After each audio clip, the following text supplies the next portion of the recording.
Hello and welcome. Welcome to Uncomplication.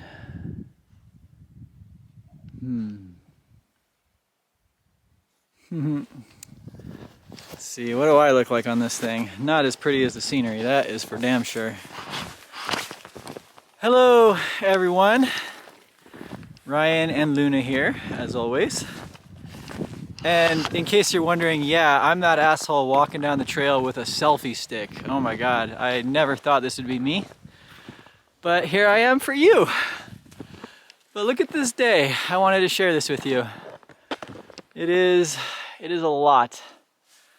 It is a lot to behold. It is beautiful.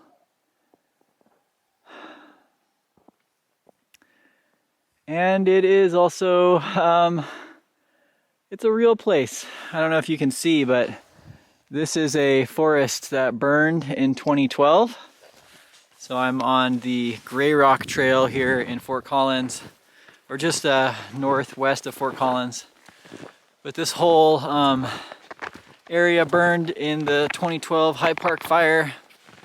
And so it is beautiful as it stands in the snow, as a reminder of the forest that was here. The one that I used to hike in, that was all trees and animals, and the landscape is changing. 2 days ago, friends, I was down in Louisville, and I wanted to see for myself what it looked like to have a state record fire in terms of destruction that burned through communities. Not the forest, as we're so used to burning, but actual city streets, residential neighborhoods. And so I'll be weaving some of that footage into this video probably. But you know, I was talking to people that were actually picking through the remains of their homes. And gosh, I gotta tell you, when a fire burns like that, it leaves nothing behind. You know, these homes that were a day or two ago monuments to individual families, individual hopes and dreams, filled with photo albums and just the collected objects of a lifetime of living. And to see what that looks like under the forces of nature, there wasn't a distinguishable object in these homes. You couldn't even see the refrigerator. There was nothing. It was a basement, and it was just ash and chaos.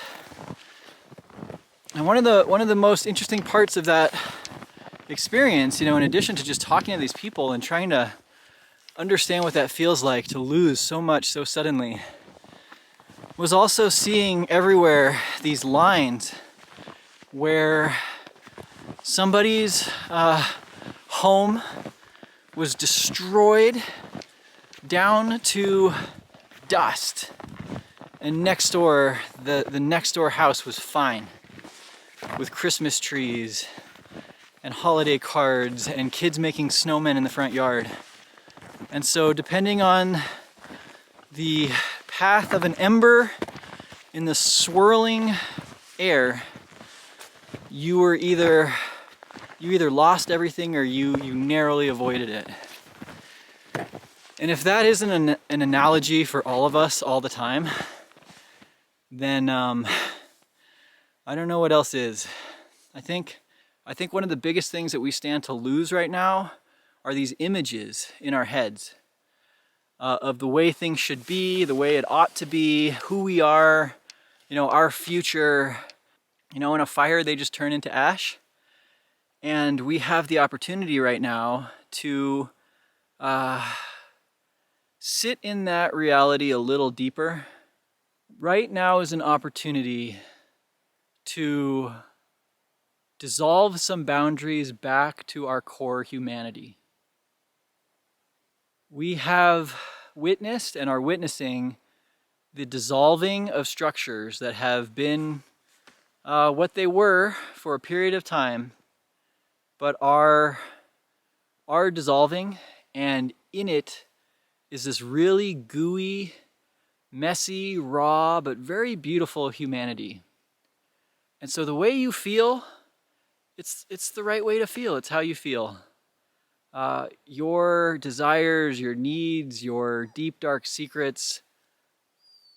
I think we're in a stage, in a place, in a time where we either sit with those and accept them now, or the world is going to do it for us. And we're going to see just how little it all really meant and what the real important things are.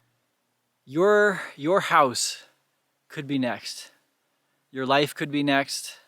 None of this is guaranteed. And so what will you do differently with that knowledge? And maybe it's not pursuing more things to put in that home. And maybe it's not taking those relationships around us for granted. Maybe it is getting a little gooey and dissolving some boundaries and just getting into that humanity now, because the fire it's not only coming, it's here. The fire is here. And if today is a good day, if it's a comfortable day, hallelujah, sink into that, feel that, appreciate that, value that, because it might not be that way tomorrow, and that's okay. But I don't know, that's the feeling that I have so strongly right now, is I don't want to go back to the illusion. I want to be in the moment. I want to be real. I want to be real about my own feelings, my own thoughts. I want to hear and see the thoughts of the people around me. And I want to just acknowledge together that it's kind of a mess right now. It's all a mess, but it's beautiful. It's a beautiful mess. It's our mess. We made it. Let's own it. And let's pick ourselves up and do something. Let's do something worthwhile. Not for self-aggrandizement, but for that kind of human storytelling, that your very presence in the world is influencing all of it, that your being here to witness the world is creating it. That's how I feel. I feel like I am just this fortunate person who's up here seeing this today with human eyes, so that it is here in a human experience. And everything that you're looking and seeing and feeling and doing, you are creating the world in this time and place. And that is beautiful. It is tremendously powerful. And what is there really to be sad about once you have that understanding? Sadness is an emotion. It is deep, and it is beautiful. It's actually, I think, a connection into this stream of emotions that then can transition into joy. And so, it's okay. It's okay to feel them. It doesn't make you any less of a man to feel your feelings. And to just be okay with them. Be okay with who you are, with your life just as it is. Because it may not get better, If you're looking at the problem that way, if you're looking at it as a problem to be solved, I don't know that there'll ever be a solution. But if we're able to just find in our moments, in our lives, in our places, that joyful participation in the sorrows of life, as Joseph Campbell once said, that is pretty profound. And so I'm gonna go back to just kind of hiking up this trail, experiencing this day. I don't know if my words meant anything, if they were valuable or not, but holy shit, guys, here we are. Here we all are. This is it. And it stands against a backdrop of nothing. So let's really value what we have, and let's get back to living it.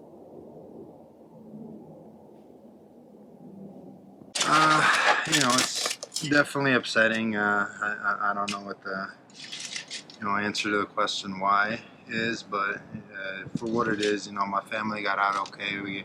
both of our dogs, our cat, everybody's safe, and it's a real blessing. I know people lost pets that were out of town, that weren't able to get anything out, had their cars burned. So I'm thankful for my family being able to get out, and a lot of our friends have rallied around us, and we were able to. My parents have a place to stay right now, and we're talking to insurance, so hopefully there won't be too many complications with it. Yeah. I mean, I can only imagine what it feels like digging through this is all the stuff that you've bought and collected over the years. I mean, what does it feel like now to not have any of that stuff? Do you feel a huge loss? Does it feel freeing? Like what? I definitely think it's more of a loss than anything. Like I said, I moved out a while ago, so I still have most of my stuff. But this was the basement. This was where my sister lived. And the other day I was digging through, and there were just piles of burnt clothing, and it was very sad to see the life that somebody put together. Over the years just kind of go up in flames, and now it's just all one indistinguishable block of cotton and still smoldering. So that was kind of that was hard to see. Did you ever think something like this could happen here? No, I mean, it's one of those things. Anything could happen at any time, but you never thought it could happen to you or your family. So. Gotcha. Well, my heart definitely goes out to you and your family. It's amazing. I mean, this looks like a war zone. It's kind of unbelievable, but yeah, I'm glad you're all safe. Yeah, I hope you find what you're looking for and everyone gets where they need to be.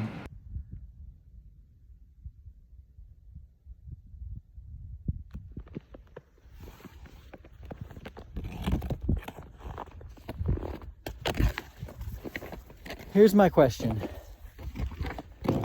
Bitcoin is a store of value, and humans have always been trying to find stores of value. Why? Well, one answer is because it allows us to plan and to build and to take the battle won today and turn it into the fields we plant tomorrow. So there's a real utility in storing our value, especially as a community or a culture or a civilization, to be able to have a supply of shared value that we can then bring into the world. So, okay, we store our value. Does it mean anything to live our value? And what is the difference? So I am struck by how much of our time is spent on this store of value, our property, our ownership, our ability to do things in the future. And a lot less time is spent on the living values and asking the question, what do I value? Is it a store of value? How can we store our value if we don't even know what our values are? What are we storing? And as I walk down this trail, I feel like I'm living my values. I'm going to come back into my life covered with the dust of adventure, the sun on my face, the nature that I'm soaking in. I'm not saying everyone has to do that, but for me, that's my value. That's living my values. And I don't know if that I can store my value before I lived it and know what it is.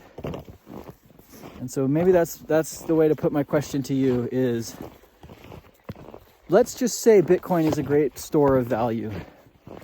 For you personally, what are you storing? What do you value? I would love it if you would make a video response. Love to see some faces, see you in your environment. Let me know. What do you value? Cheers. P.S. Postscript. Uncomplication is now Patreon supported. So I am not going to put ads in these videos. I am going to allow you the opportunity to feel ownership in this. If you go to patreon.com/uncomplication, you can make a monthly donation. It could be as little as $3. That is huge. If you do that, you are the driving force behind this. And it might be starting small, but I don't know. This is what I want to be doing.